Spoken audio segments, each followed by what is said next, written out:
સુરતમાં સરોઠિયા વાણંદ ચૌહાણ પરિવારનો અનોખો યજ્ઞ યોજાયો હતો, જેમાં આરાધના સાથે સેવાભાવના દર્શન થયા. ઉનાળાના ધોમધકતા તાપમાં હેરાન થતા પંખીઓ માટે તમામ સભ્યોએ પાણીના કુંડાનું વિતરણ કરાયા અને સાથે જ વડીલોનું સન્માન અને તેજસ્વી તારલાઓને પુસ્તકો આપી સન્માનિત કરાયા. સુરત શહેરમાં ચૌહાણ પરિવાર દ્વારા છેલ્લા 13 વર્ષથી ચૈત્ર આઠમના દિવસે લીંબચ માતાનો યજ્ઞ યોજાય છે.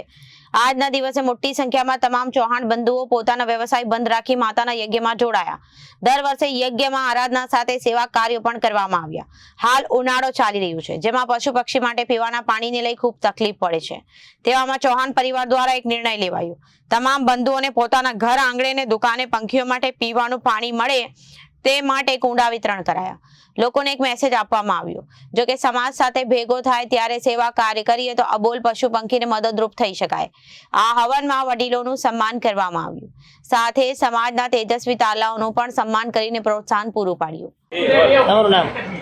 કેતનભાઈ ઉકાભાઈ ચૌહાણ, બરુલા ગીર. અમે ચૈત્રી આઈટમનો હર વર્ષે આયોજન કરીએ છીએ, માતાજીનો લીંબચ ભવાનીનો.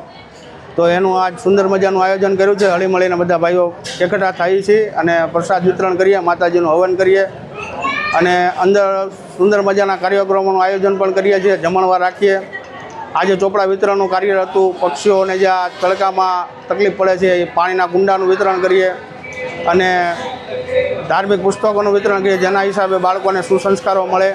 એવા બધા સુંદર મજાના આયોજન કરીએ. અમે આજે વડીલોના સન્માનનું પણ કાર્યક્રમ આયોજન કર્યું હતું.